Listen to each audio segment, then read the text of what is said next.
Lending and borrowing is one of the largest categories of the decentralized finance industry as measured by total value locked. Maker DAO is among the largest and oldest DeFi apps in this category.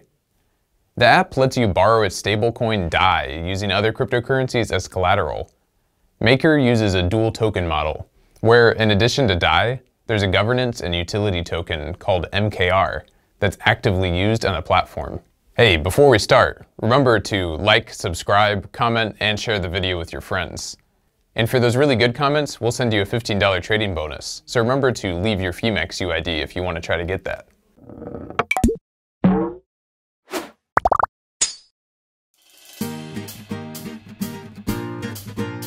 Originally, only ETH was used as collateral crypto on the platform.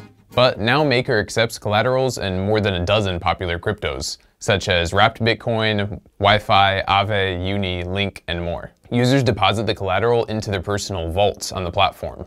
As soon as the collateral is provided, the Maker protocol issues DAI coins to the user. DAI is pegged to USD, and part of the Maker protocol's functionality is responsible for maintaining this peg as closely as possible.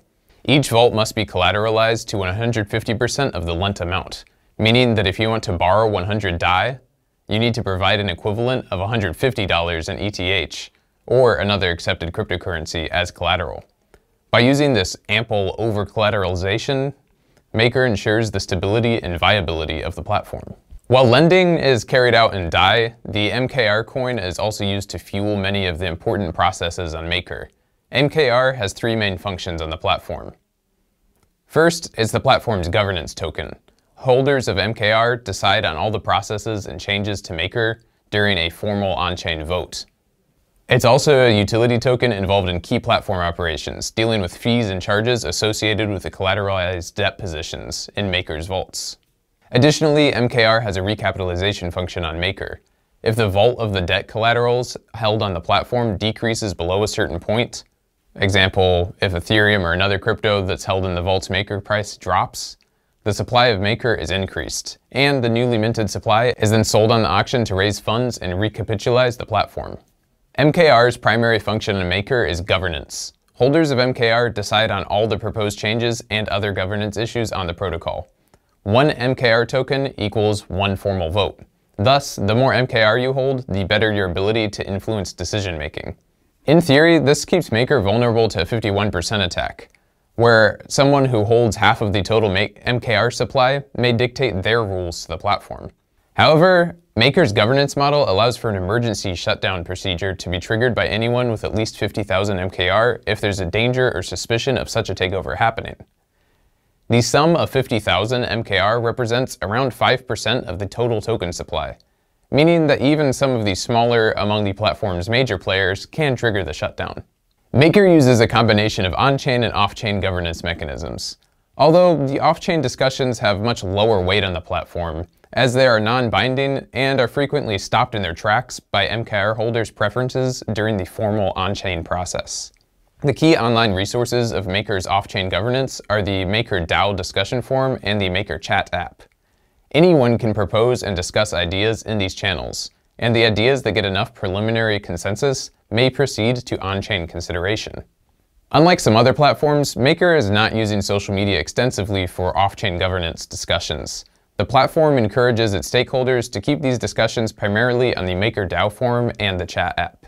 The two primary on-chain governance mechanisms on Maker are the governance polls and executive votes. The governance polls are conducted continuously on a weekly basis to measure MKR holders' sentiment and attitude towards various topics, including those that have been thoroughly discussed off-chain and may be ready to proceed further in the decision-making pipeline. The polls results do not affect the state of the protocol.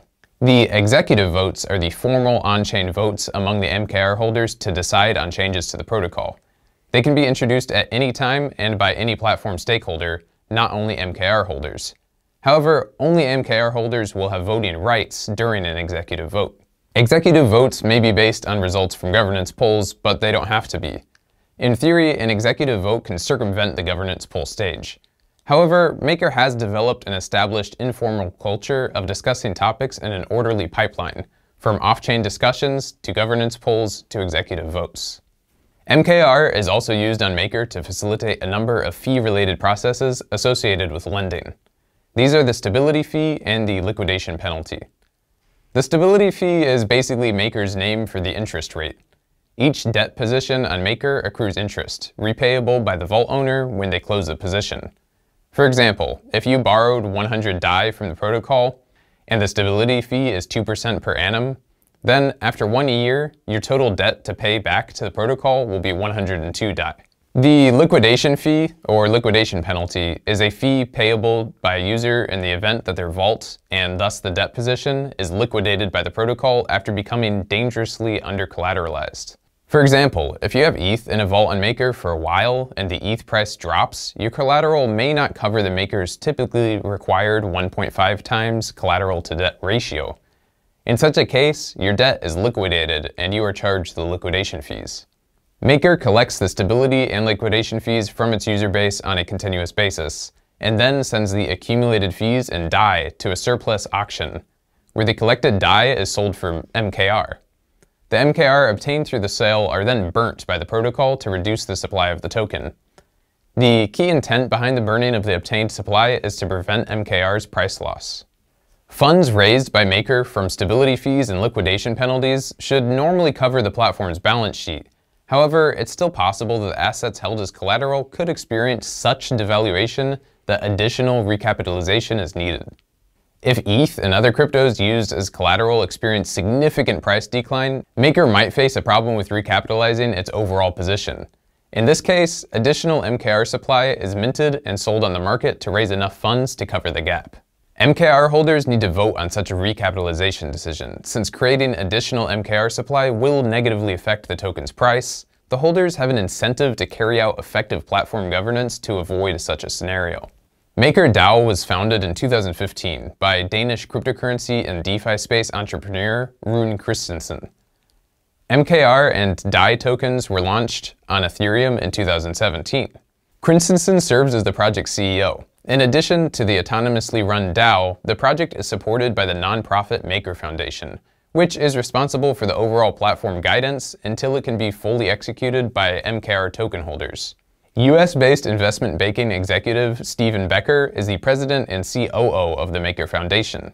In a July announcement, Christensen said that the foundation will be dissolved in the months to come, and the Maker's overall management and functioning will be carried out in a fully decentralized way by MKR token holders. Both Maker as a DeFi project and MKR as a coin seem situated for a solid future. Maker's business concept has been thoroughly tested by time. It's one of the oldest DeFi platforms among the top 10 and has maintained a top 10 spot in the DeFi category for the last 3 years at least. MKR acts as the backbone of Maker DAO and is considered a very valuable coin to hold on to. Some analysts opine that MKR is one of those truly hodl coins. With Maker DAO's plans to dissolve the Maker Foundation and transfer the project's full governance to MKR holders, the token is likely to only further appreciate in value. MKR may be among the safest bets in DeFi. However, remember that MKR ownership encourages holders to actively participate in the governance of the Maker platform. So for crypto enthusiasts who want both a good investment and active involvement in DeFi governance, MKR may be an ideal choice. Alright, that's all about MKR. Thanks for watching. See you next time.